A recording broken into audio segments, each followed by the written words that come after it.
मैं हूँ Electra and welcome to Electra explains. आज मैं आपको लाइट शॉप की कंप्लीट स्टोरी सुनाऊंगी। लाइट शॉप का एपिसोड वाइज डिटेल्ड एक्सप्लेनेशन मैंने पहले से बनाया हुआ है, आप वो भी चेकआउट कर सकते हैं। कहानी एक लाइट शॉप के बारे में है जो आफ्टर लाइफ में है।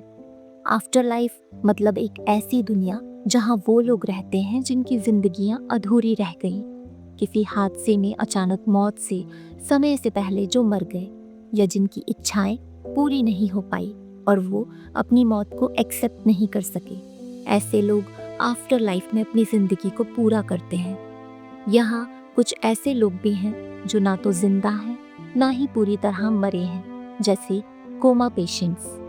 लाइट शॉप में जो बहुत सारी लाइट्स हैं वो असल में लोगों की लाइफ है। तो जो लोग अभी मरे नहीं हैं, अगर उनके जीने की इच्छा बहुत स्ट्रांग है तो वो उस लाइट शॉप की तरफ खींचे चले जाते हैं और वहाँ से अपनी लाइट को ले लेते हैं। इस लाइट शॉप का एक गार्जियन भी है जिसका नाम वॉन योंग है और उसकी आंखें बिल्ली जैसी हैं, जिसकी वजह से वो हमेशा काला चश्मा पहना रहता है। और अगर कोई आफ्टर लाइफ का वासी उसकी आंखों को देख लेता है तो वो कंट्रोल में आ जाता है। तो होता यूं है कि एक बस का एक्सीडेंट हो जाता है।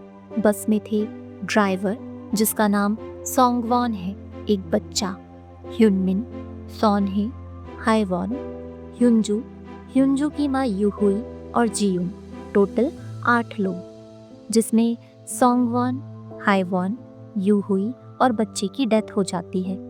बाकी के लोग आईसीयू में एडमिट हैं और कोमा में हैं और ये सब सीधा पहुंचते हैं आफ्टर लाइफ में। आईसीयू में एक नर्स है जिसका नाम है नर्स कुवान योंगजी, जो खुद कुछ साल पहले कोमा में थी और अब वो भूतों को देख सकती है। और सिर्फ यही नहीं, वो इन कोमा पेशेंट्स की आत्माओं को भी देख सकती है, उनसे बात कर सकती है।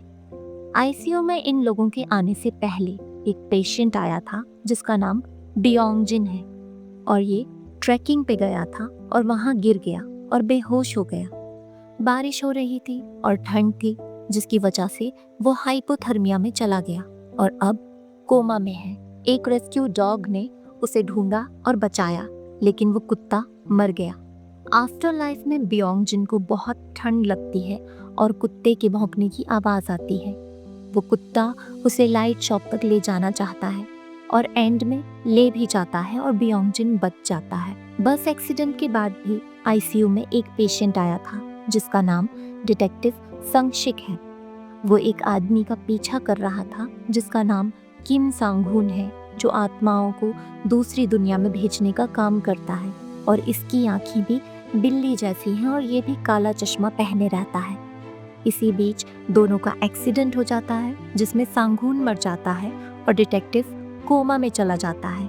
आफ्टर लाइफ में भी फांगहुन डिटेक्टिव को लाइट शॉप तक ले जाने की कोशिश करता है और एंड में वॉन योंग डिटेक्टिव को आफ्टर लाइफ का सच बताता है और उसे कोमा से बाहर निकलने में हेल्प करता है। डिटेक्टिव हॉस्पिटल से डिस्चार्ज होके सांगहुन के भूत से मिलने जाता है और सारी बातें क्लियर करता है और सांगहुन अपना काला चश्मा डिटेक्टिव को देता है और एंड में डिटेक्टिव की आंखें भी बिल्ली जैसी हो जाती हैं और वो भी आत्माओं को दूसरी दुनिया में भेजने का काम करने लगता है। अब ह्युनमिन की एक गूंगी और बहरी गर्लफ्रेंड है जिसका नाम है ली जी युंग, जो इसकी माँ को बिल्कुल पसंद नहीं थी। जब ह्युनमिन ऑपरेशन थिएटर में था तो इसकी माँ ने ली जी युंग को एक मैसेज कर दिया कि ह्युनमिन मर चुका है, जिसकी वजह से उसने खुद की जान ले ली और ह्युनमिन के पीछे आफ्टर लाइफ में चली गई। लेकिन ह्युनमिन को कुछ याद नहीं है। वो बस हर रोज बस से एक स्टॉप पे उतरता है और थोड़ी दूर चल के बेहोश हो जाता है क्योंकि उसकी कंडीशन बहुत ज़्यादा ख़राब है और ली जी युंग उसके घाव को सिल के उसको ठीक करने की कोशिश करती है। एंड में वो ह्युनमिन को सब याद दिलाती है और उसे लाइट शॉप तक ले जाती है और वो अपनी लाइट लेके चला जाता है। और इस दुनिया में आने के बाद वो अपनी गर्लफ्रेंड को बिल्कुल भूल जाता है, जिसकी वजह से ली जी युंग को बहुत दुख होता है और वो भूत बनके उसके पीछे वापस आ जाती है। सॉनहे और हाईवॉन दोनों कपल हैं लेकिन वो इस दुनिया में साथ नहीं रह सकते क्योंकि एक तो लेस्बियन है और दूसरा दोनों की एज में बहुत डिफरेंस है। सब उन्हें माँ बेटी समझते हैं। आफ्टर लाइफ में सोनहे को सब याद आ जाता है और हाइवॉन उसे लाइट शॉप जाके अपनी लाइट लेने के लिए बोलती है, लेकिन सोनहे वहाँ जाके अपनी लाइट तोड़ देती है क्योंकि वो ऐसी जगह रहना चाहती है जहाँ वो दोनों साथ रह सकें। ह्युंजू और यूहुई दोनों साथ ही रहते हैं, लेकिन ह्युंजू को कोई आइडिया नहीं कि वो आफ्टर लाइफ में है। उसकी माँ कुछ बोल भी नहीं पाती क्योंकि रियल वर्ल्ड में उसकी डेड बॉडी के मुंह में गॉज रखा हुआ है। तो वो रोज़ ह्युंजू को लाइट शॉप बल्ब लेने भेजती है इस होप में कि शायद एक दिन वो अपनी लाइट ले ले। एंड में यूहुई खुद लाइट शॉप जाती है अपनी बेटी की लाइट लेने, लेकिन वो वहाँ वॉन योंग को देखती है और वो उसे पहचान लेती है कि वो उसका पापा है। यूहुई जब बहुत छोटी थी तब बिल्डिंग गिरने की वजह से वॉन योंग की डेथ हो गई थी और यूहुई वहाँ मलबे में दब गई थी। वॉन योंग मदद मांगने लाइट शॉप जाता है और उस टाइम वहाँ जो गार्जियन थी वो उससे उसकी बेटी की लाइट के बदले उसे वहाँ का गार्जियन बनने की डील करती है। यूहुई वॉन योंग को याद दिलाती है कि वो उसकी बेटी है और वो ह्युंजू की लाइट दे देता है, जिसकी वजह से ह्युंजू भी होश में आ जाती है। जियोंग एक स्टूडेंट है जो आफ्टर लाइफ में भटक गया है।